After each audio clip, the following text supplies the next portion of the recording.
2강 변수 데이터 타입 리터럴에 대해서 살펴보죠. 자바스크립트 기본 작성법을 살펴볼 텐데요. 자바스크립트는 HTML 문서 안에서 스크립트 태그를 이용해서 작성을 하게 되는데요. 이때 자바스크립트 코드가 어떻게 실행되는지에 대한 이해를 반드시 해야 될 필요가 있습니다. 그림에서 보시다시피 자바스크립트 코드는 파싱이 되면 그 이후에 스크립트 코드가 실행이 되고, 그리고 함수가 호출이 되고, 함수가 파싱되며 이후에 해당 함수가 실행이 됩니다. 왼쪽에 나와 있는 그림을 보시게 되면 HTML 문서에 스크립트라고 하는 태그가 보일 거예요. 그 스크립트 태그 안에 보시면은 a라는 변수가 선언이 되어 있고, 펑션이라고 하는 키워드로 구성되어 있는 add라고 하는 함수가 하나 보일 겁니다. 최초에 스크립트 코드가 파싱이 되면 전역 스콥이라고 하는 곳에 식별자 두 개를 등록하게 되는데요. 이때 a라는 변수와 add라는 함수가 전역 스콥에 등록이 됩니다. 이후 스크립트 코드가 실행이 되고, 그리고 add라는 함수가 호출이 되면 add라는 함수에 대해서 파싱이 다시 일어납니다. 이때 다시 함수 스콥, add라는 함수에 대한 스콥이 구성이 되고, 여기에 매개 변수 xy가 이 add 함수 스콥의 식별자로 해서 등록이 되죠. 이렇게 해서 add 함수에 대한 파싱이 완료가 되고 나면 이때 비로소 함수 add가 실행이 된다 라고 하는 것이 자바스크립트 코드 실행의 원리가 되겠습니다. 다시 한번 정리를 하면, 가장 먼저 HTML 페이지의 스크립트 내용으로 기술되어 있는 자바스크립트 코드들이 파싱이 되고, 그리고 이 스크립트 태그에 기술되어 있는 변수와 함수가 전역 스콥에 등록이 되고, 이후 어디서든 이 변수 함수는 사용이 될 수 있게 됩니다. 파싱이 끝나고 나면 스크립트 코드가 실행이 되다가 함수를 호출하게 되면 이번엔 함수의 내용이 파싱이 되는데, 이때 함수 내의 변수와 함수가 함수 스콥에 등록이 돼서 이후 함수가 실행이 된다 라고 하는 절차들을 여러분들이 기억하실 필요가 있겠습니다.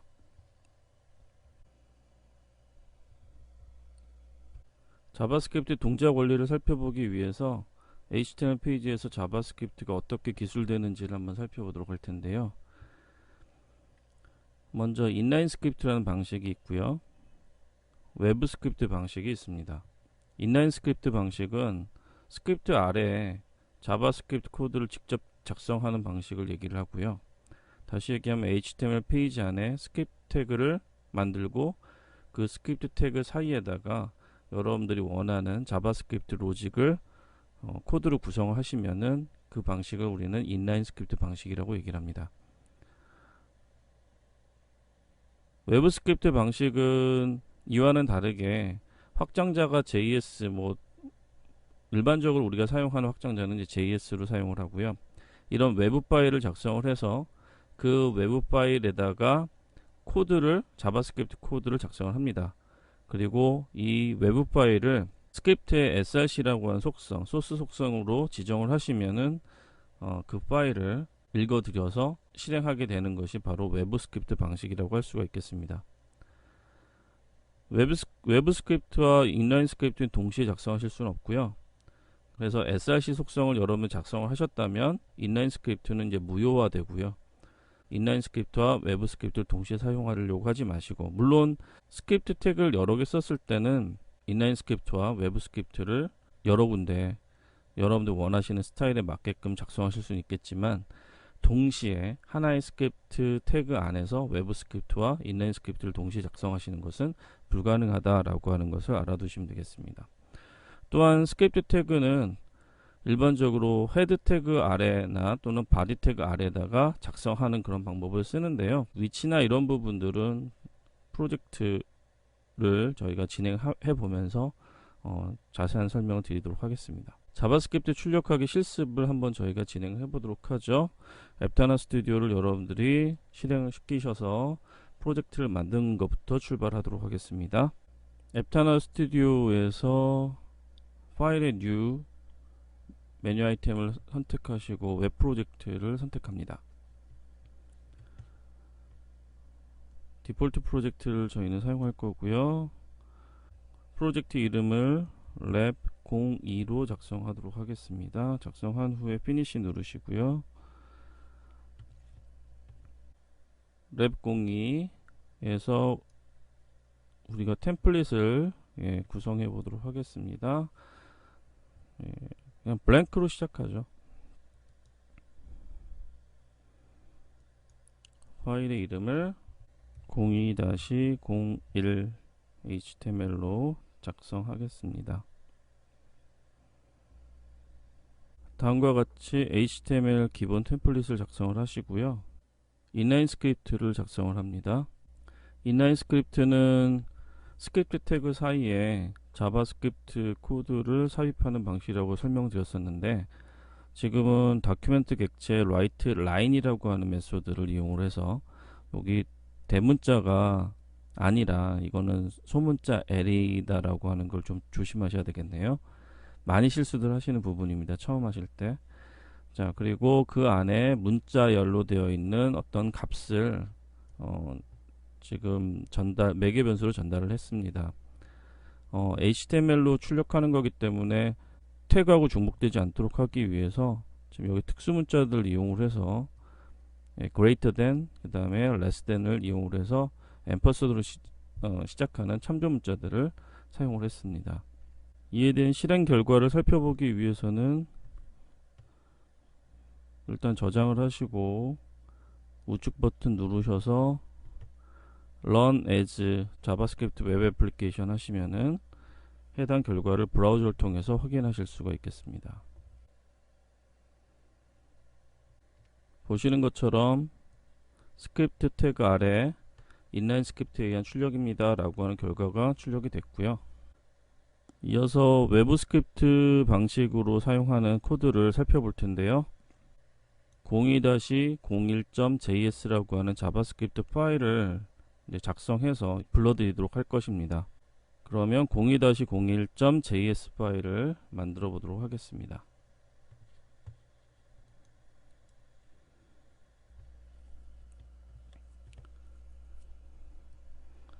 블랭크 파일로 하겠습니다.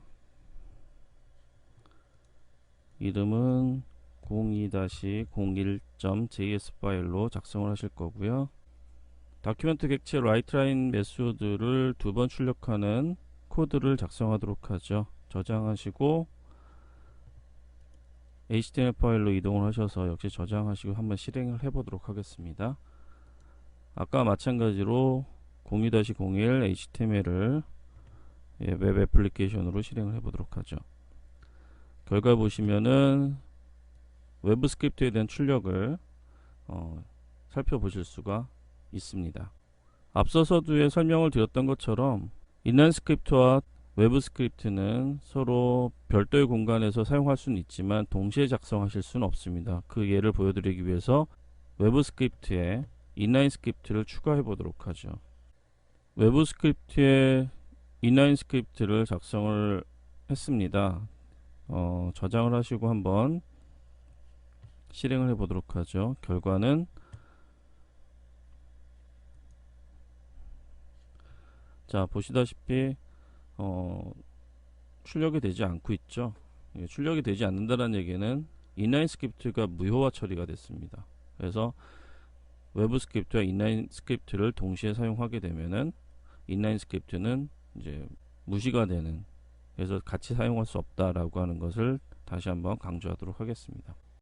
문장 규칙입니다. 자바스크립트 코드로 작성되어 있는 프로그램은 여러 개의 명령문으로 구성되어 있죠. 이런 명령문에는 문장 규칙이라고 하는 것이 있는데, 첫 번째로 문장 끝에 세미콜론을 붙이는 규칙이 있습니다. 물론 이제 자바스크립트는 반드시 세미콜론을 붙여야 되는 건 아니지만 명시적으로 문장의 종료를 표시하는 것이 우리가 실제 코드를 읽을 때의 가독성을 높여주기 때문에 세미콜론을 생략하는 것은 지양하는 게 좋겠고, 세미콜론을 습관적으로 붙여서 쓰는 것을 권장하고 있습니다. 읽기 쉬운 코드가 좋은 코드라는 것을 잊지 말아야 되겠습니다. 대소문자를 구분하는데요. 자바스크립트는 명령문 내에서 대소문자를 엄격하게 구분하는 언어입니다. 자바스크립트 코드를 사용하면서 개발자들이 주의를 기울이지 않으면은 이런 실수를 이제 범할 수가 있는데 세심한 주의가 요구가 되고요. 문장에서 화이트 스페이스 문자는 무시가 됩니다. 화이트 스페이스 문자라고 하는 것은 탭이나 공백 문자, 줄바꿈 문자 같은 것을 화이트 스페이스 문자라고 하는데요. 문장 중간에 화이트 스페이스 문자를 포함하는 것은 가능합니다. 명령문이 길어지거나 할 경우 줄바꿈과 들여쓰기 이런 것을 이용해서 코드의 가독성을 높여줄 수 있는데 좋은 습관을 들여두면은 전체적 코드를 깔끔하게 만들어 놓을 수가 있습니다. 이번 주석입니다. 개발자 자신이 만든 코드도 시간이 지나면 이걸 언제 만들었지? 왜 만들었지? 자기가 만든 코드가 맞는지조차도 가물거릴 때가 참 많죠. 주석은 개발자가 코드를 만들 당시의 의도하고 목적이 명확하게 기술되어서 개발자 자신의 기억을 보조하는 도구가 되어야 됩니다. 또 향후에 이 코드를 다른 개발자들이 사용할 수 있기 때문에 그들을 위한 배려의 결과라고 여러분들이 생각하시면 좋을 것 같아요. 자바스크립트는 두 가지 주석 기법을 제공을 하는데요. 슬래시 두 개를 이용을 해서 횡의 끝까지 주석을 처리하는 단일행 주석이 있고요. 그리고 슬래시 별표 슬래시라고 하는 블럭을 구성을 해서 여러 행에 걸쳐서 주석을 만들 수 있는 이 두 가지 스타일을 제공을 하고 있습니다. 자, 이번에는 변수입니다. 변수란 프로그램이 어떤 값을 메모리에다 저장해 두고 나중에 다시 사용하기 위해서 만들어 놓는 어떤 공간을 의미하는데요. 자바스크립트에서는 VAR이라고 하는 키워드를 이용을 해서 변수를 선언을 합니다. 변수 선언 시에 초기 값을 저장할 수도 있고 초기 값을 지정하지 않을 수도 있는데요. 변수의 초기 값을 지정하지 않고 선언할 때는 값을 저장할 때까지 undefined라고 하는 특별한 상태가 된다라고 하는 것을 꼭 기억하셔야 됩니다.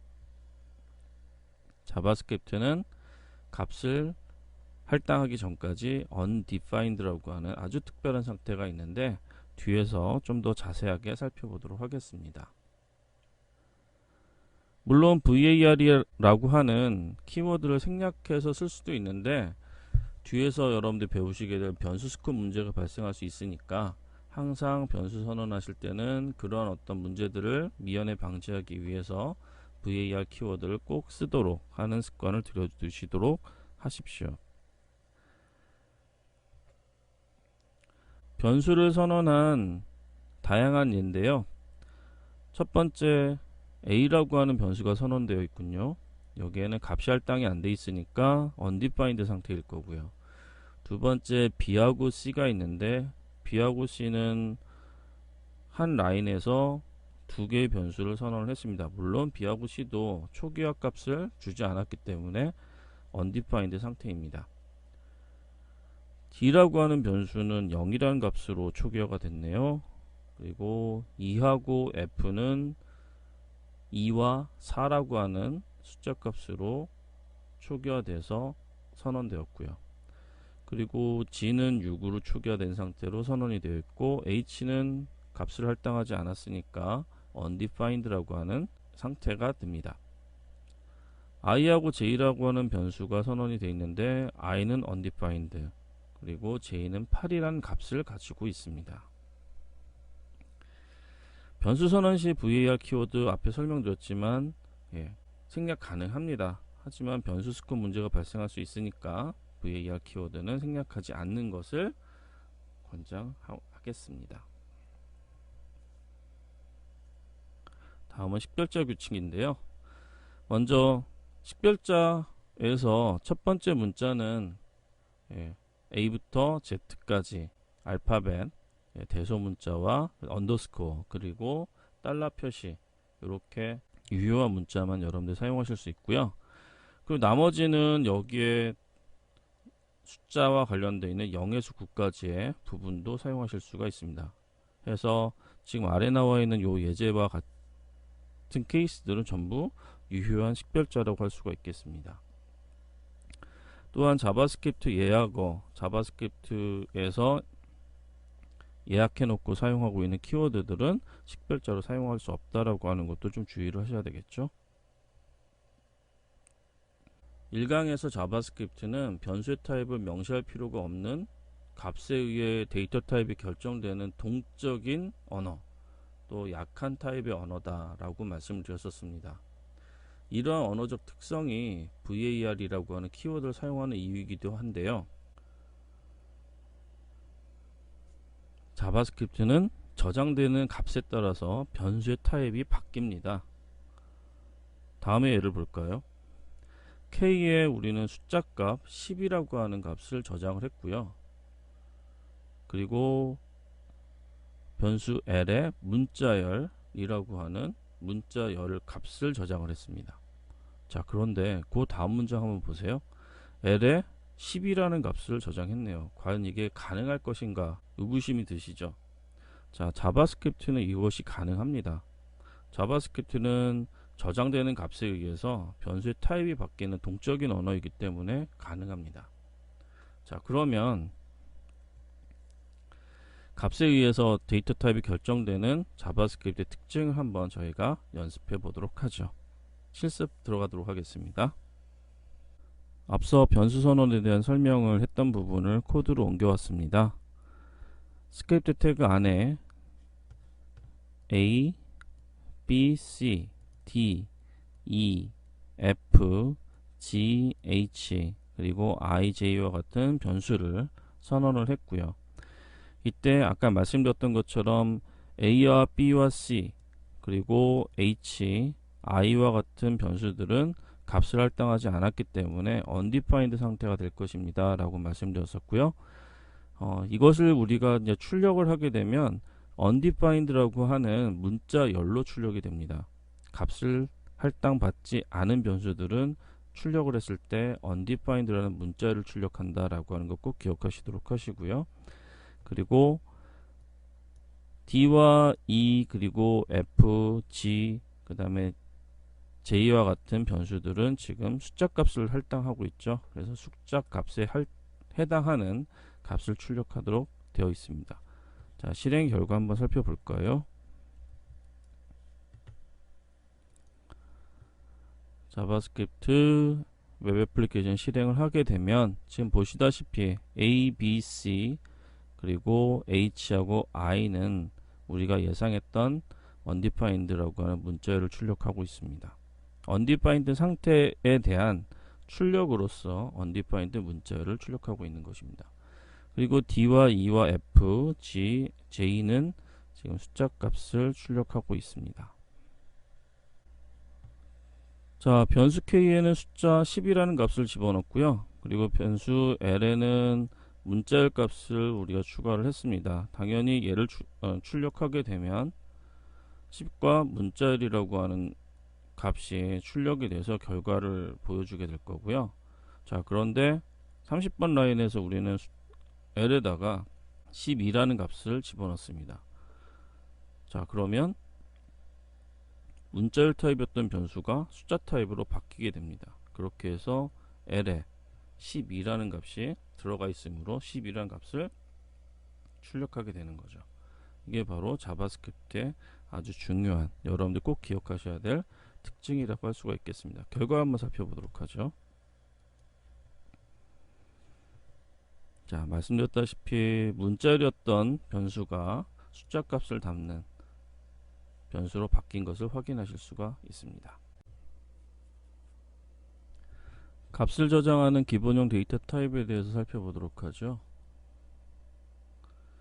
자바스크립트는 값을 저장하는 기본형 데이터 타입으로 숫자, 문자열, 불리언 이렇게 세 가지 타입을 지원을 하고요. 이와 더불어서 널과 undefined란 특별한 데이터 타입을 정의하고 있습니다.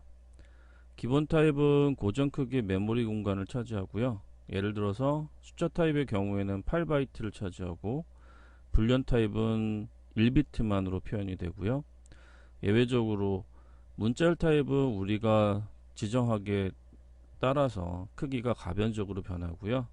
한번 문자열 값이 저장하면 변경이 불가능한 읽기 전용 타입의 성격을 갖는 게 문자열의 또 특징이 되겠습니다.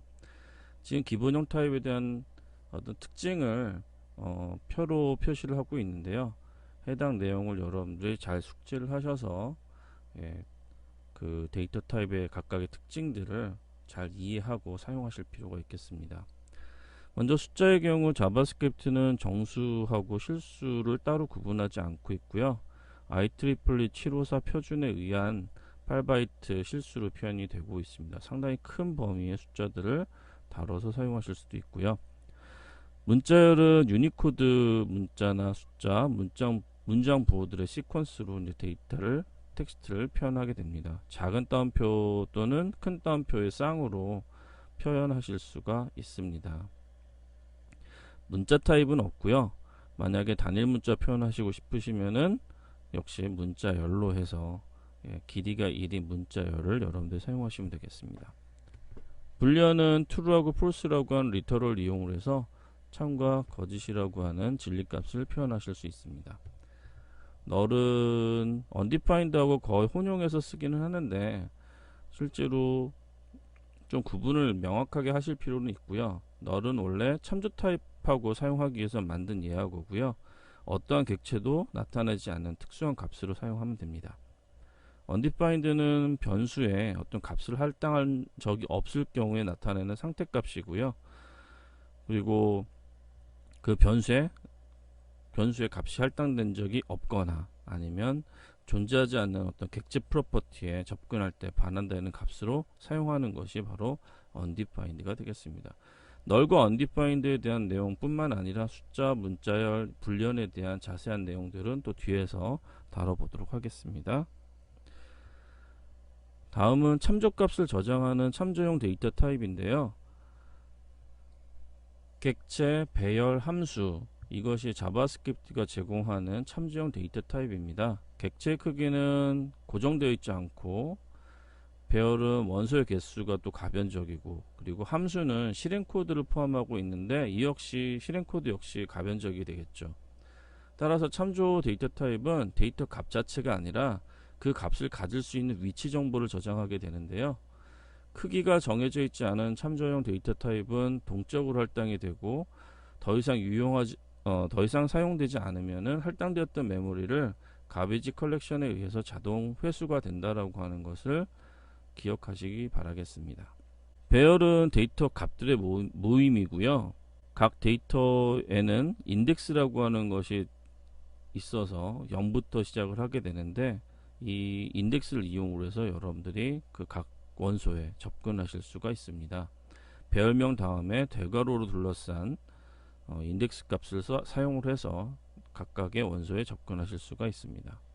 객체는 이름이 붙은 값들의 모임인데요. 배열하고 비슷하죠. 배열이 인덱스로 접근한다면 객체는 이름으로 접근한다 라고 생각하시면 되겠습니다. 이런 이름 붙은 값들을 프로퍼티라고 얘기를 하고요. 객체 프로퍼티에 접근하실 때는 점을 이용을 해서 점 프로퍼티 명을 사용하시게 되면은 프로퍼티에 들어가 있는 값에 접근하실 수가 있습니다. 또한 배열 표기법처럼 대괄호를 이용을 해서 프로퍼티 명의 문자열을 이용을 해서 그러니까 프로퍼티 명 자체가 아니라 프로퍼티 명을 문자열로 사용을 해서 여러분들이 객체가 갖고 있는 프로퍼티에 접근하실 수가 있습니다. 함수는 객체 프로퍼티에 실행 가능 코드 할당하게 되면은 그게 함수가 되는데요. 뭐 자세한 내용은 역시 함수 리터럴 설명할 때 좀 더 자세하게 설명하겠습니다. 자, 기본형 타입하고 참조형 타입이 변수 선언될 때 메모리가 어떻게 할당되는지 모습 한번 살펴보도록 하죠. 자, 기본형 데이터 타입의 경우에는 그냥 값을 저희가 전달하는 형태로 만들어져 있는데 왼쪽 그림에 보시다시피 num하고 str, 자, 숫자 타입하고 문자열 타입은 기본형이라고 말씀드렸었는데요. 그림에 보시다시피 10이란 값이 num이라고 하는 변수 메모리 공간에 저장이 되어 있고요. str 안에 자바스크립트라고 하는 문자열 값이 저장이 되어 있습니다. 자, 그거에 비해서 포인트하고 arr이라고 하는 두 개의 참조형 타입은 자 포인트는 객체고요. ARR은 배열입니다. 그래서 객체와 배열은 참조형 데이터 타입이라고 아까 말씀드렸었는데 얘네들은 값을 갖는 게 아니라 주소를 가지니까 그림 우측에 나와 있는 것과 같은 모습이 되겠네요. x, y라고 하는 값을 갖고 있는 객체 공간, 여기에 100번지라고 한다면 그 100번지에 해당하는 주소 값이 포인트라고 하는 변수에 저장이 되어 있는 거고, 그리고 ARR이라고 하는 배열이 만들어져 있으면 여기는 원소가 4개니까 인덱스가 0부터 시작하는, 그렇게 해서 인덱스 3까지 0, 1, 2, 3이라는 인덱스를 가지고 있는 배열 공간이 있고요. 거기에 10부터 40까지의 값들이 저장되어 있는 배열 공간이 존재를 합니다. 그 배열 공간을 가리키는 ARR이라는 변수가 200번지라고 하는 값을 갖고 있네요. 자, 두 개의 차이를 아시겠죠? 기본형과 참조형의 메모리 할당의 모습의 차이를 살펴봤습니다. 자, 그러면 기본형 데이터 타입과 참조형 데이터 타입의 변수 선언과 메모리 할당과 관련되어 있는 실습을 같이 좀 진행을 해보도록 하겠습니다. 기본형 데이터 타입과 참조형 데이터 타입에 대한 실습을 진행해 보도록 하겠습니다. 자, 먼저 num과 str은 숫자형, 그 다음 문자열형이기 때문에 이 두 개는 기본형입니다. 그래서 값을 갖는 녀석들이죠. 자, 그리고 참조형 데이터 타입으로 우리가 사용했던 객체, 배열, 함수, 자, 요 세 가지 형태에 대해서 설명드리도록 하죠. 자, 포인트하고 ARR하고 add는 실제로 XY라고 하는 프로퍼티에 대한 데이터를 갖고 있는 메모리 공간을 가리키는 참조 변수가 되는 거고요. 그리고 10부터 40까지 원소 4개를 갖고 있는 배열의 경우에도 역시 그 배열의 공간을 가리키는 참조를 가지고 있는 AR이라는 변수가 되는 겁니다. 역시 마찬가지로 실행 코드 펑션이라고 하는 함수를 만들어 놓는데요. 그 함수에 대한 위치를 참조하는 add라고 하는 변수, 이렇게 해서 우리는 객체 리터럴, 그 다음에 배열 리터럴, 그리고 펑션 리터럴 이용을 해서 참조형 변수를 만들어 보았습니다. 자, 이때 그러면 이제 출력하게 되면 어떻게 출력되는지 한번 살펴보도록 하죠. 자, 앞서 말씀드렸듯이 num과 str은 숫자형, 문자열형이기 때문에 본인이 가지고 있는 값을 출력하도록 되어 있고요. 그리고 자, 참조형인 포인트는 서두에 말씀드렸듯이 x라고 하는 프로퍼티, 그래서 점 프로퍼티명, 그 점 x라고 하는 것을 이용을 해서 값을 출력하실 수 있을 거고요. 그리고 배열 표기법을 이용하실 수도 있다고 말씀드렸죠. y라고 하는 프로퍼티를 갖고 있는데 그 y라고 하는 프로퍼티가 아닌 그것의 문자열을 이용을 해서 배열 표기법으로 여러분들이 출력하실 수가 있습니다. 자바스크립트에서는 이런 표기법을 많이 또 활용해서 동적으로 사용을 하기 때문에 요 두 가지 객체 프로퍼티에 접근하는 방법을 여러분들이 잘 익혀두실 필요가 있겠네요. 자, 배열은 인덱스를 이용을 해서 여러분들이 접근을 하실 수가 있고, 만약에 지금 배열의 경우에 0부터 3까지의 인덱스를 갖고 있는 전체 이제 4개의 원소를 갖고 있지 않습니까? 그래서 0부터 3까지의 인덱스를 쓸 수가 있는데, 만일 이 범위 이외의 것을 여러분들 사용하시게 되면 undefined를 리턴하게 됩니다. 자, 그런가 하면 신기한 게 add라고 하는 녀석인데요.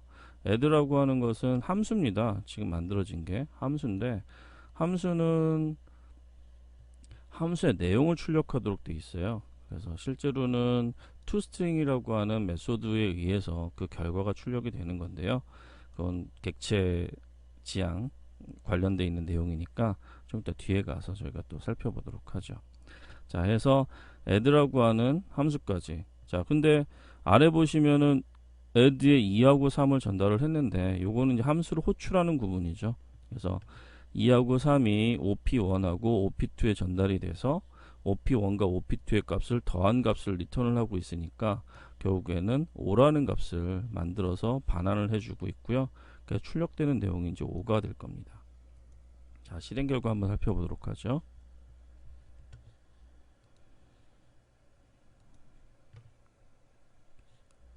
말씀드렸다시피 num하고 str은 기본형이기 때문에 그 자체의 값을 출력을 하고 있고요.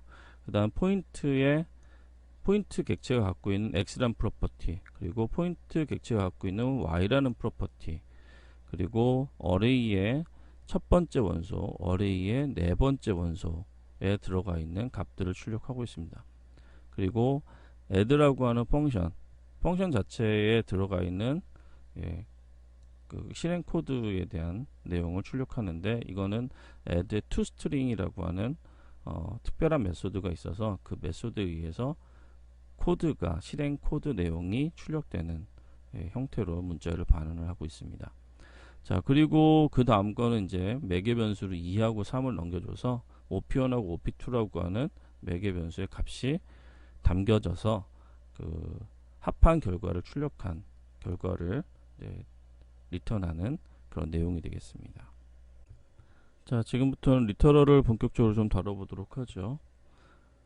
리터럴은 프로그램 코드상에서 데이터 값을 표현하는 방식을 의미하는데요.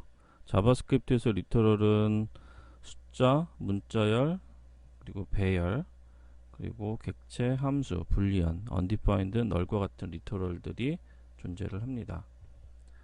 자, 그러면 숫자 리터럴부터 같이 좀 살펴보도록 하겠습니다. 자바스크립트의 숫자 리터럴 중에 정수 리터럴은 10진수, 16진수로 표현할 수가 있어요.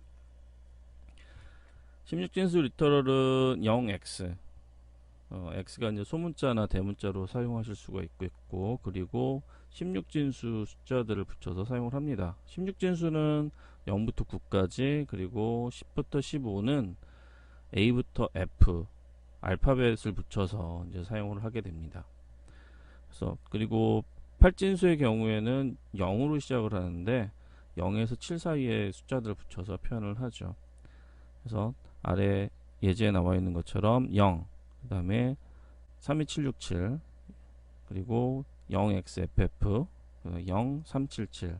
이 중에서 0하고 32767은 이제 10진수고요.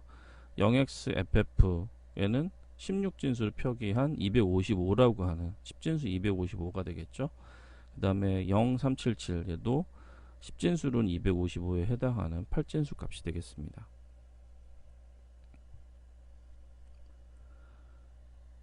자, 숫자 리터럴에서 부동소 수점 표기하는 방법도 있죠.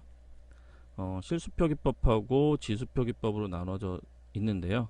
실수 표기법은 소수점을 여러분들이 이동시켜 가면서 표시하실 수 있고요. 지수 표기법은 익스포넌트, 다시 한번 지수라고 하는 부분에 대한 과학적 표기법을 여러분들이 이용하셔서 사용하실 수 있는데, 아래와 같은 형태로 여러분들이 작성해서 쓰실 수가 있겠습니다.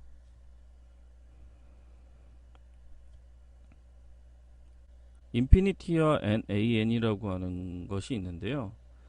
인피니티는 무한대를 나타내는 숫자고, 그리고 nan은 연산을 할 때 산술 연산을 했는데 그 결과값이 숫자가 아니었다 라고 했을 경우에 갖는 대표적인 이제 값이 되겠습니다. 상수값이고요.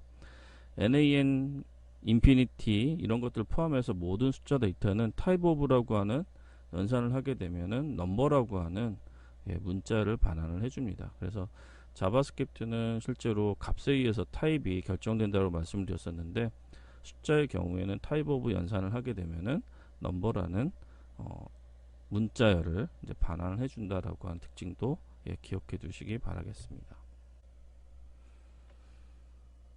자, 표 하나가 준비가 되어 있습니다. 숫자 리터럴에서 사용할 수 있는 여러 가지 상수값들이 있는데, 먼저 infinity nan, 좀 전에 설명드렸던 부분인데요. 무한대를 나타내는 숫자 값으로 해서 상수로 infinity라고 하는 게 있고요.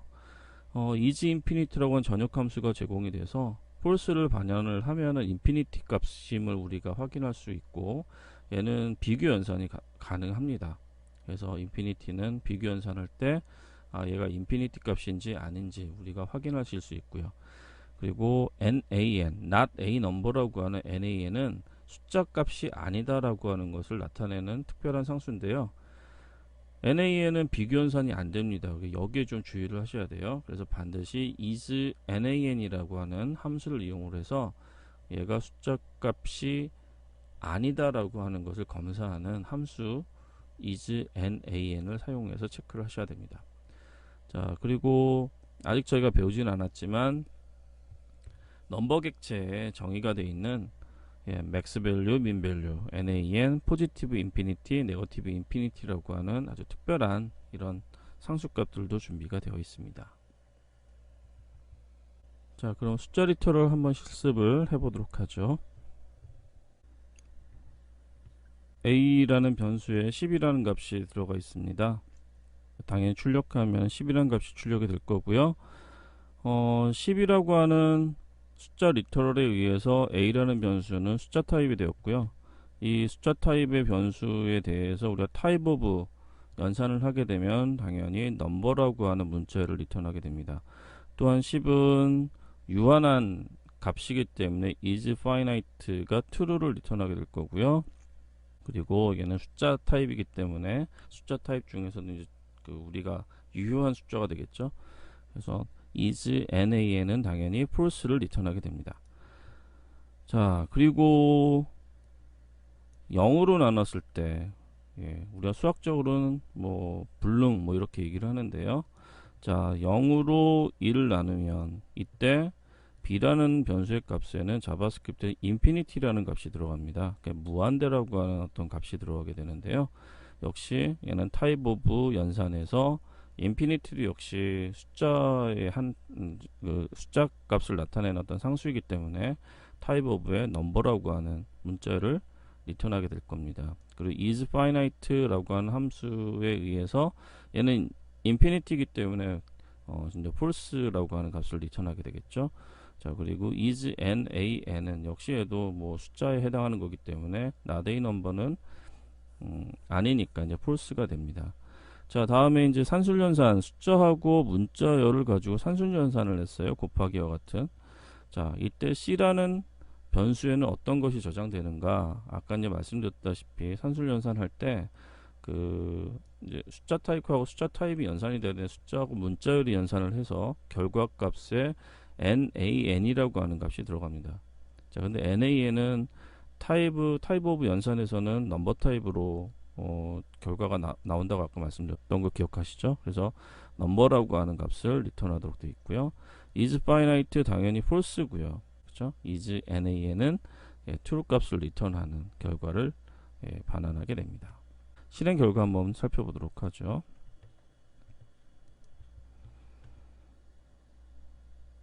말씀드렸던 결과처럼 infinity에서는 is finite가 false, is NaN이 false, 그리고 NaN 경우에는 is finite가 false, 그리고 is NaN이 true로 리턴되는 결과를 보여주고 있습니다. 문자열 리터럴을 살펴보도록 하겠습니다. 문자열 리터럴은 유니코드 문자열들을 작은 따옴표 또는 큰 따옴표로 둘러싸서 이제 표현하게 되는데요. 작은 따옴표로 만든 문자열 내에서는 큰 따옴표 포함할 수 있고요. 큰 따옴표로 만든 문자열 내에선 작은 따옴표를 포함할 수가 있습니다. 아래 이제 얘가 바로 그런 예가 되겠죠. 문자열 리터럴은 한 줄 이상 사용하실 수 없는데요. 만약에 리터럴 내에서 줄바꿈을 표현하고자 할 때는 escape sequence 문자 역/n 이라고 하는 특별한 목적어를 가지고 만들 수 있는 문자열을 여러분들이 사용하실 수가 있습니다. 자바스크립트에서 사용할 수 있는 특별한 escape sequence 문자열은 다음과 같습니다. 가장 많이 쓰는 역/t 이거는 탭을 의미하고요. 그리고 역/n 줄바꿈 문자를 의미하고요. 그리고 겹따옴표 큰 따옴표로 표현할 때, 그 다음에 작은 따옴표 표현할 때 작은 따옴표, 그 다음에 자체를 나타낼 때는 그리고 유니코드 문자를 여러분들이 16진수에서 표현하실 때 역/u 하고 16진수 4개의 16진수를 사용하시면은 유니코드를 표기하실 수가 있어요. 앞에 이제 표를 설명하면서 설명드렸던 내용이 정리가 되어 있는데요. 자, 이때 그 유니코드 문자 한번 보도록 하죠. 유니코드 역/u 03C0는 수학 기호 이제 파일을 나타내는데 이렇게 이제 유니코드와 관련되어 있는 부분에 뭐 특수 문자라든지 이런 걸 여러분들이 표현하시고자 할 때는 유니코드 문자를 직접 기술해서 사용하실 수가 있겠습니다.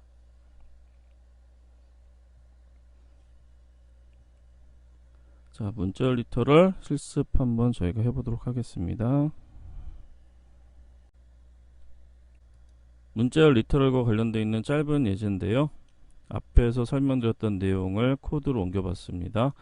str1에 문자열이 표현이 되어 있고요. 그리고 str2에는 따옴표라고 하는 부분이 지금 싱글 따옴표, 이게 작은 따옴표 안에 들어가 있습니다. 이게 유효하고요. 큰 따옴표 안에 작은 따옴표 역시 여러분들이 유효하게 사용하실 수가 있습니다. 자, 해서 출력하기는 정상적으로 여러분들이 출력해 사용하실 수가 있겠고요. 자, 그런가 하면 작은 따옴표 안에다가 만약에 작은 따옴표를 여러분들이 사용하시고자 한다면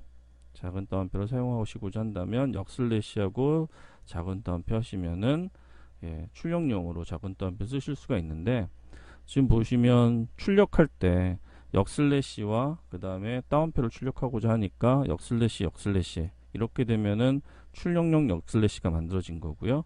그리고 역슬래시 따옴표 하니까 출력용 따옴표가 이제 만들어진 겁니다. 자, 그런가 하면 스트링 5에 보시면은 큰 따옴표 안에다가 역시 역슬래시 해서 역슬래시를 출력할 수가 있고, 그리고 역슬래시 따옴표 큰 따옴표 해서 큰 따옴표를 출력할 수 있는 그런 구조를 만들어 놓았습니다. 자, 그리고 출력할 때 뉴라인 문자를 여러분들 사용하실 수가 있도록 구성해 놓았고요. 그리고 원주율과 관련되어 있는 부분 파이 부분이죠. 그래서 역슬래시 u하고 그 다음에 03C0라고 하는 코드 값으로 여러분들 유니코드 파일을 특수 문자를 출력할 수 있도록 해주는 그런 기능을 만들어 놓았습니다. 자, 그런데 주의하셔야 될 것은 요 역슬래시 n 부분인데요. 우리가 웹에서는 그 줄바꿈 문자가 실제로 동작하지 않습니다. 그래서 반드시 그 브레이크 룰이라고 하는 태그를 이용해야 되는데, 결과는 여기서는 뭐 한 줄로 나오겠지만 역슬래시 n이 뭐 웹페이지가 아니라고 한다면 일반적인 텍스트에서는 당연히 줄바꿈 문자가 정확하게 동작하게 된다라고 하는 것을 기억하시기 바라겠습니다. 실행 결과 한번 저희가 돌려보도록 하죠.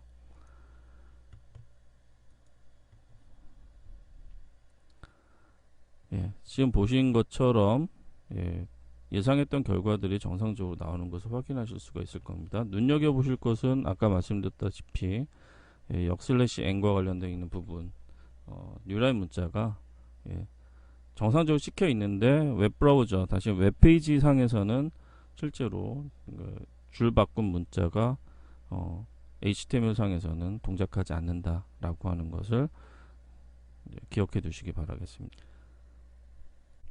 이번에는 배열 리터럴을 다뤄보겠습니다.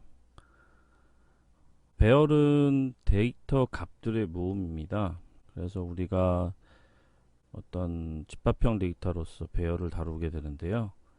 배열의 원소인 데이터 값은 괄호 안에 대괄호 안에 인덱스를 사용을 해서 우리가 그 값에 접근을 하거나 또는 그 값을 변경할 수가 있습니다.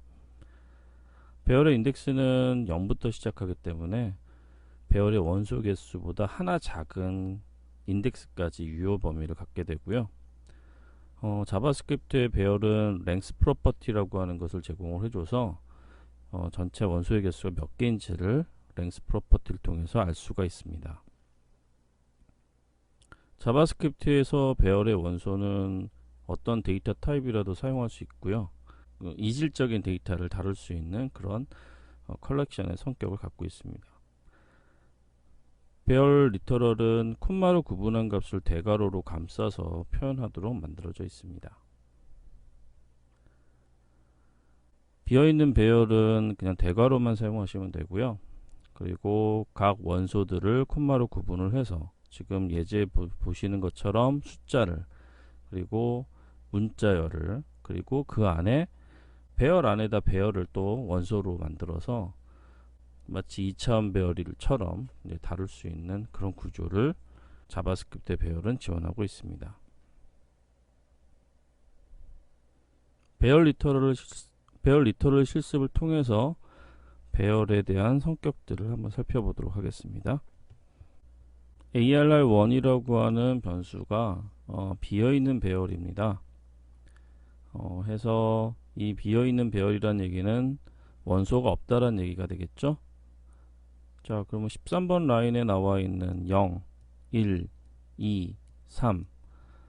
자, 0부터 3번까지의 인덱스를 이용을 해서 그 해당 데이터에 접근을 하게 되면 데이터가 존재하지 않죠. 비어있는 배열이고 원소가 없으므로 이 모든 결과는 undefined를 리턴합니다. 모든 배열은 랭스란 프로퍼티를 갖고 있다라고 말씀을 드렸었는데요. 얘는 문서가 하나도 없으니까 0이라고 하는 값을 리턴하겠네요. 비어있는 배열은 원소가 없고 랭스는 제로다. 그리고 인덱스를 이용해서 접근하면 전부 undefined가 리턴이 된다라고 하는 특징을 여러분들이 정리하실 필요가 있을 것 같습니다. 자, 다음으로 0번 인덱스와 2번 인덱스를 이용을 해서 95라는 값이 첫 번째 원소로, 그리고 100이라는 값이 세 번째 원소로 입력이 되었습니다. 자, 이렇게 되면 실제로 첫 번째와 세 번째만 데이터가 들어가 있고요. 나머지는 undefined로 나올 겁니다. 해서 0은 95가 나올 것이고 1번 인덱스에는 undefined가, 그리고 2번 인덱스 역시 100이, 그리고 3번에 역시 undefined가 나오게 될 겁니다. 해서 유효한 length 프로퍼티의 값은 3이 됩니다. 0부터 2까지의 범위의 데이터가 들어가 있기 때문에 여기에서 length가 3이라고 하는 값이 리턴된다 라고 하는 성질을 여러분들이 기억하시도록 하시고요. 홍길동이란 문자열과 이순신이란 문자열, 그리고 강감찬이란 문자열이 원소로 들어가 있는 array2라고 하는 배열을 만들었습니다. 자, 이때 array2의 첫 번째, 두 번째, 세 번째는 순서대로 홍길동, 이순신, 강감찬과 같은 데이터가 들어가 있을 거고요. 자, 그런데 array2의 네 번째 원소는 값이 없으니까 당연히 undefined이겠죠. length는 당연히 3이란 값이 리턴될 것입니다.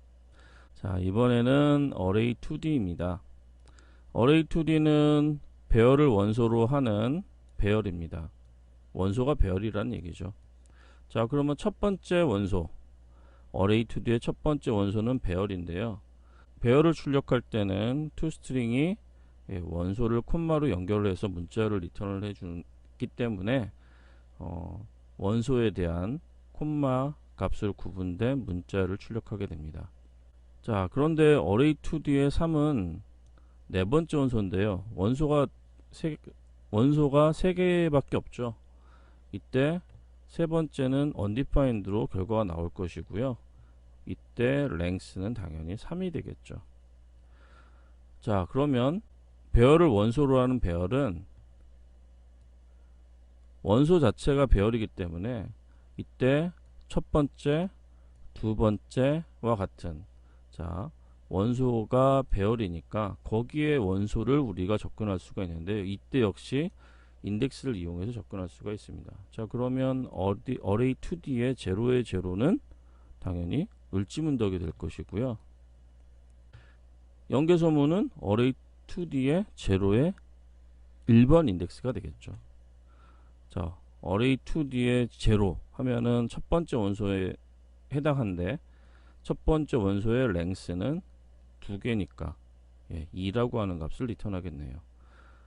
자, 그리고 array2d의 두 번째 원소입니다. 두 번째 원소 역시 배열이기 때문에 그 배열의 첫 번째 원소, 두 번째 원소, 그리고 거기에다 length, 위에 것하고 동일하죠. 자, 다음에 array2d의 세 번째 원소는, 자, 세 번째 원소 역시 배열입니다. 이 배열의 첫 번째 원소와 두 번째 원소, 그리고 전체 랭스 프로퍼티. 자, 그런데 어레이 2D에 네 번째 원소라고 하는 게 있습니까? 없죠. 없는데 거기에 첫 번째 원소에 접근을 하다 보니까 undefined인 객체의 첫 번째 원소에 접근을 하게 되면 이때 에러가 발생합니다. 존재하는 객체의 프로퍼티, 뭐 인덱스 이용으로 해서 접근할 때는 그냥 undefined가 나오는데, undefined인 객체의 인덱스나 프로퍼티로 접근을 하시게 되면 이때는 에러가 발생한다라고 하는 것에 대해서도 여러분들 주의를 하시기 바라겠습니다. 그러면 실행 결과를 살펴보도록 하죠. 비어있던 배열 array 1에는 undefined라고 하는 값이 나왔고요. 비어있기 때문에 어떠한 인덱스로 접근하시더라도 undefined가 나오죠. 그리고 length도 제로로 나옵니다. 그리고 1차원별 아까 이제 설명드렸던 내용인데요. 0번 인덱스하고 2번 인덱스에 접근을 해서 우리가 값을 변경을 했었는데요. 이때 전체 유효한 배열은 요만큼이죠. 그래서 length가 3이 되는 거고요. 그리고 문자열로 구성되어 있던 배열이네요. 거기에도 역시 length가 3. 자, 2차원 배열을 원소로 하는 배열이네요. 그래서 첫 번째 배열에는 역시 배열이 구성되어 있었고요. 배열을 출력하게 되면 원소를 콤마로 구분해서 출력해주는 기능이 있다라고 말씀드렸었죠. 그래서 전체 length는 3이 되어 있습니다. 자, 그런가 하면 각각의 배열의 배열이니까 그 배열의 원소를 출력하기 위해서는 이 다음과 같은 표기법을 써야 되는데요. 첫 번째 배열의 첫 번째 원소가 되는 거죠. 그 첫 번째 원소가 을지문덕이고 두 번째 원소가 연계소문이고, 그리고 이 배열은 length가 2이고, 두 번째 원소 얘도 역시 배열이니까 첫 번째 원소, 두 번째 원소, 그리고 length, 그리고 세 번째 원소도 배열이고요. 그 배열 안에 있는 첫 번째 원소, 두 번째 원소, 그 전체 length를 얻게 됩니다. 자, 그런데 아까 에러가 발생한다라고 얘기를 했었는데요. 그 에러가 실제로 발생을 했음에도 불구하고 결과로 나오진 않았습니다. 자, 이런 부분들을 확인하기 위해서 이럴 때 필요한 게 디버거죠. 그 디버그를 한번 살펴보도록 하겠습니다.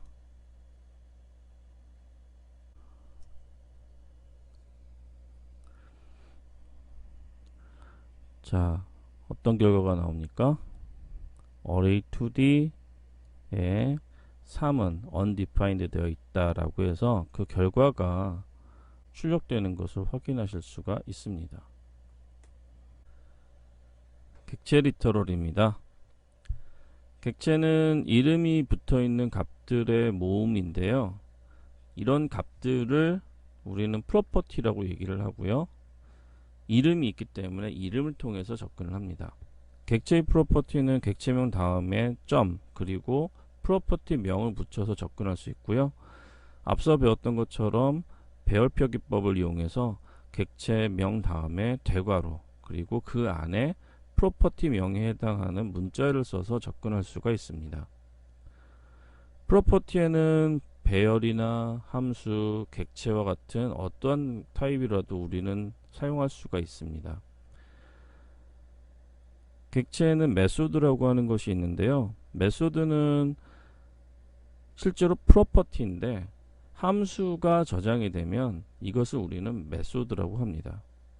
객체가 소유하고 있는 메소드를 호출하기 위해서는 객체명 그리고 점 그리고 함수 그리고 괄호 이렇게 표기를 해서 함수를 객체가 갖고 있는 메소드를 호출할 수가 있습니다. 객체는 리터럴 표기법의 중괄호를 이용을 하는데요. 프로퍼티 명과 프로퍼티의 값을 콜론으로 구분을 해서 사용을 하고요. 이 프로퍼티들은 콤마로 분리해서 작성하실 수가 있습니다. 객체 리터럴의 프로퍼티명은 식별자뿐만 아니라 문자열로도 기술할 수 있는 특징이 있고요. 자, 아래 예제를 보시면은 포인트라고 하는 객체를 만드는데, 이 포인트라는 객체는 x하고 y라고 하는 프로퍼티가 있죠. 또 rectangle이라고 하는 객체를 만드는데, 여기에는 탑 레프트와 바텀 라이트라고 하는 프로퍼티와 사이즈라고 하는 메소드가 기술이 되어 있습니다. 탑 레프트 안에 보시면은 객체 XY라는 프로퍼티를 갖고 있는 객체를 담고 있고, 바텀 라이트 역시 XY라고 하는 프로퍼티를 갖고 있습니다. 사이즈는 펑션인데요. 매개 변수는 없고, 지금 탑 레프트와 바텀 라이트에 들어가 있는 XY 좌표를 이용을 해서 전체 면적을 계산하는 공식이 들어가 있네요. 자, 이때 this라고 하는 게 나와 있는데요. 이 this는 바로 rectangle 객체를 나타낸다 라고 여러분들이 생각하시면 되겠습니다. this 기법에 대해서는 뒤에서 좀 더 자세하게 살펴보도록 할 텐데요. 일단 메소드는 프로퍼티에 접근하기 위해서는 앞에 무조건 this를 붙여야 된다 라고 하는 것만 기억해 두시기 바라겠습니다. 객체 리터럴 실습을 통해서 배우신 내용을 익혀보도록 하겠습니다. P1 객체, 그 다음 P2 객체가 만들어져 있는데요. P1하고 P2는 X하고 Y라고 하는 두 개의 프로퍼티를 갖고 있습니다. 자, 그리고 rect라고 하는 객체가 구성이 됐는데요. rect는 탑 레프트란 프로퍼티와 바텀 라이트란 프로퍼티, 그리고 사이즈라고 하는 펑션이 메소드가 준비가 되어 있네요. 자, 탑 레프트는 P1 객체가, 그리고 바텀 라이트에는 P2 객체가 할당이 됐습니다. 사각형의 면적을 구하는 rect 객체의 사이즈 메소드를 호출하게 되면 여기에 준비되어 있는 값들을 가지고 계산을 하게 되겠죠. 자, 사이즈 펑션 한번 보죠. 앞에서 말씀드렸지만 this라고 하는 것이 가리키는 것이 바로 rect 객체입니다. 그리고 메소드 안에서는 프로퍼티에 접근할 때 무조건 앞에 this가 와야 합니다. 자바스크립트는 그런 특징을 갖고 있어요. 절대 생략하실 수 없고요. 자, 해서 이 객체의 bottom right 프로퍼티에 x라는 프로퍼티가 있을 거예요. 그 x라는 프로퍼티의 값에서 이 객체의 탑 레프트라고 하는 프로퍼티에 x라는 프로퍼티 그 값을 뺀 거죠. 마찬가지로 이 객체의 bottom right 프로퍼티에 y라는 프로퍼티가 있는데 그 값에서 이 객체의 탑 레프트라는 프로퍼티에 y라는 프로퍼티의 값을 뺀 값을 곱했네요. 그렇게 해서 사이즈를 구했습니다. x축에 있는 좌표값들과 y축에 있는 좌표값들을 이용을 해서 전체 사각형의 면적을 구하고 있습니다. 자, 그리고 P1하고 P2에 새로운 객체를 할당을 했습니다. 새로운 객체를 할당을 하고, 그리고 rectangle 객체의 탑 레프트와 탑 바텀 라이트에 이 새로운 객체들을 다시 할당을 했어요. 이렇게 되면 좌표가 변경되겠죠. 자, 그리고 다시 rect의 사이즈를 구합니다. 그러면 새로운 값이 나오겠네요. 자, 실행 결과 한번 확인하죠.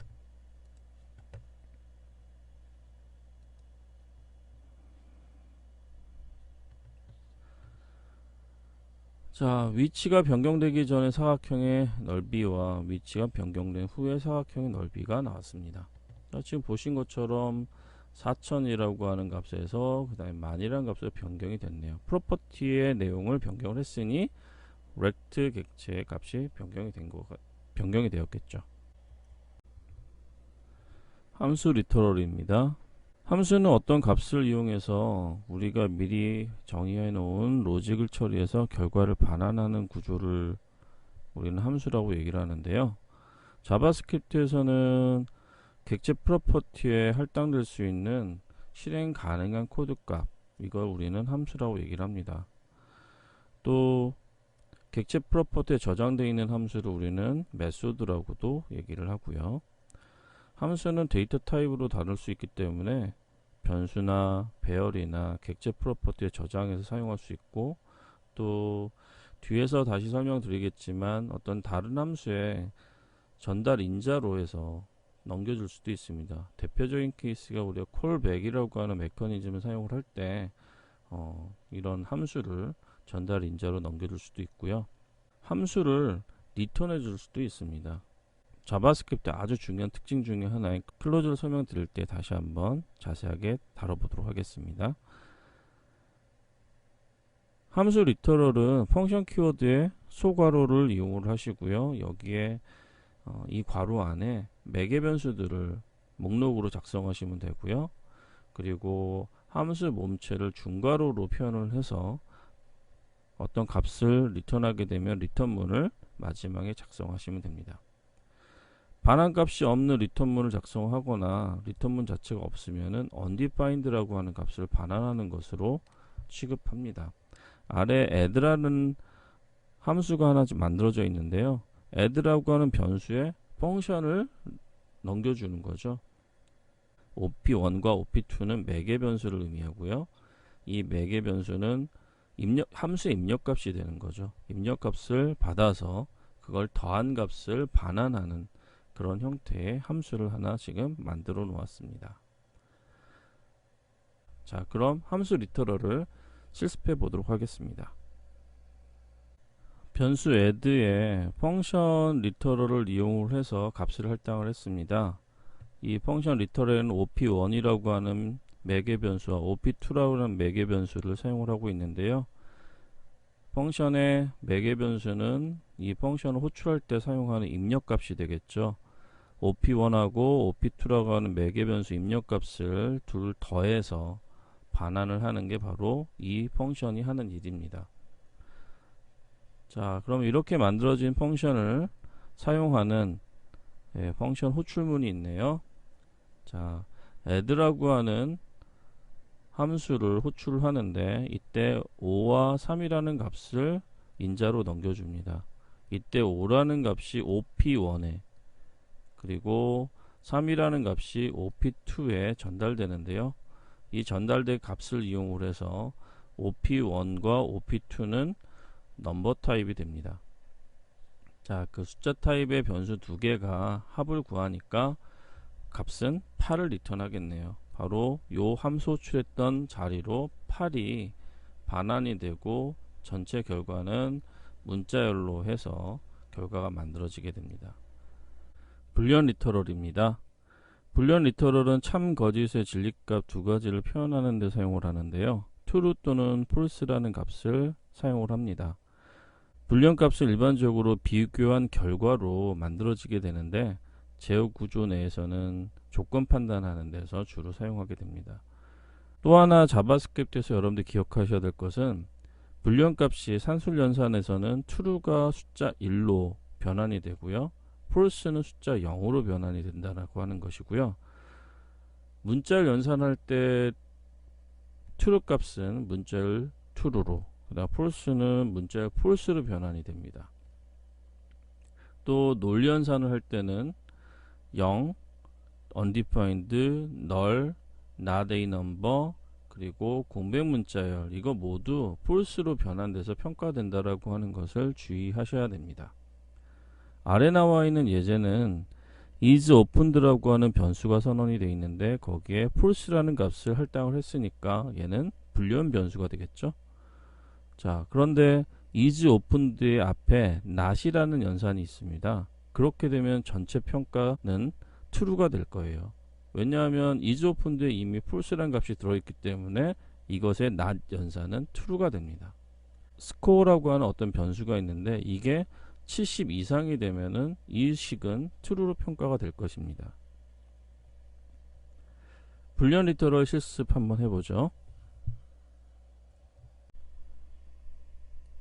스코어 변수에 88이라는 값을 저장을 했고요. 그리고 메시지라고 하는 변수에 불합격이라고 하는 문자를 저장을 했습니다. 자, if 문장이 나오는데요. 이 부분은 뒤에서 제어문에서 배우시겠지만 조건을 판단하는 데 사용하는 제어문입니다. 해서 스코어가 70 이상이면 참인 조건을 만족하면은 메시지를 합격으로 바꿉니다. 현재 지금 기본값으로 메시지에는 불합격이라는 값이 저장이 되어 있는데 그 값을 합격으로 바꾸는 거죠. 자, 그리고 출력을 하네요. 예, 스코어에 들어가 있는 몇 점은 합격 불합격 여부를 나타내는 출력문을 작성을 합니다. 자, 그리고 아래 보시면은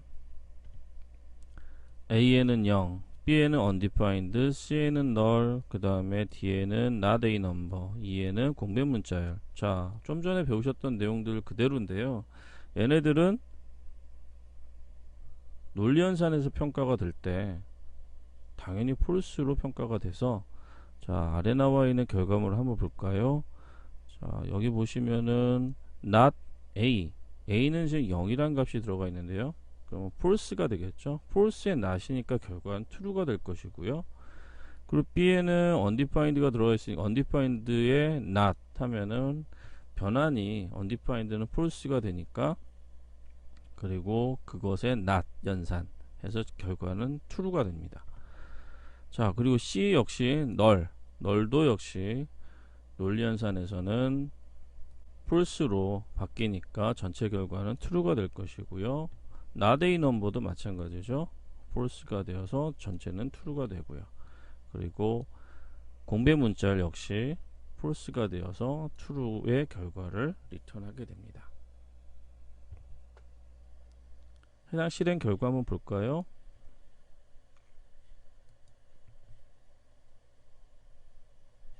그래서 전체 결과 88점은 70점보다 70이란 값보다 크기 때문에 합격 메시지를 띄워주고 있고요.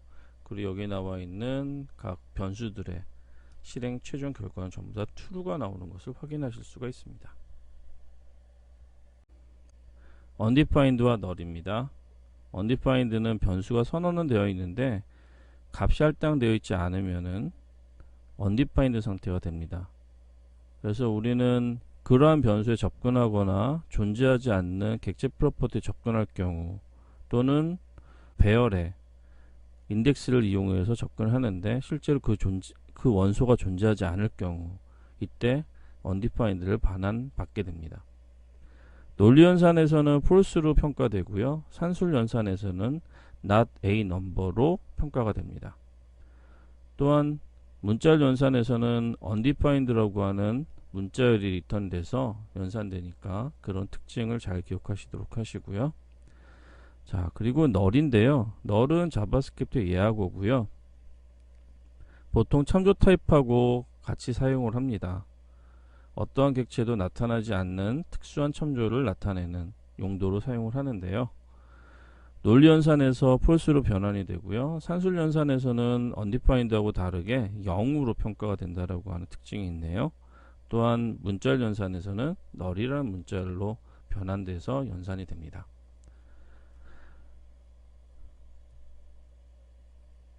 A라는 변수는 undefined 상태입니다. 선언과 동시에 초기화가 안 되어 있고요. 어떤 값도 지금 할당이 되어 있지 않기 때문에 우리는 undefined 상태라고 얘기를 합니다. obj라고 하는 것은 지금 객체 리터럴 썼는데요. 여기에는 어떤 프로퍼티도 지금 존재하지 않죠. 자, 해서 obj.prop란 프로퍼티가 존재합니까? 존재하지 않으니까 undefined를 반환하게 됩니다. 자, 그리고 obj에다가 null을 할당을 하게 되면은 객체 참조를 제거하게 되는 그런 방법이 되겠습니다.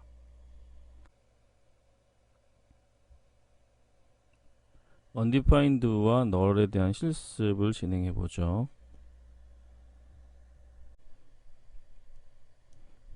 변수 a가 선언이 되어 있고요. 지금 undefined 상태입니다. OBJ가 선언되어 있고 객체 리터럴로 해서 객체를 생성해 놨습니다. 자, 그러면 A에는 당연히 undefined라고 하는 문자열이 출력이 될 거고요. 그리고 OBJ라고 하는 녀석은, 자, 객체는 출력하면은 toString이라고 하는 녀석을 호출하도록 되어 있는데요. 이 문자열이 지금 여기 옆에 주석으로 나와 있는 것처럼 오브젝트의 오브젝트라고 하는 형태의 문자열을 출력하도록 만들어져 있습니다. 자, 그리고 obj prop, 자, 비어있는 객체이기 때문에 prop라고 하는 프로퍼티는 존재하지 않죠. 그래서 prop가 존재하지 않기 때문에 undefined라고 하는 결과를 리턴합니다. 자, 그리고 obj에 null이라고 하는 값으로 객체 참조를 제거를 했고요. OBJ를 출력해 보시면 이제 더 이상 참조하는 객체가 없기 때문에 null이라는 값이 출력이 됩니다. 자, 그러면 if 문장이 작성이 되어 있는데요.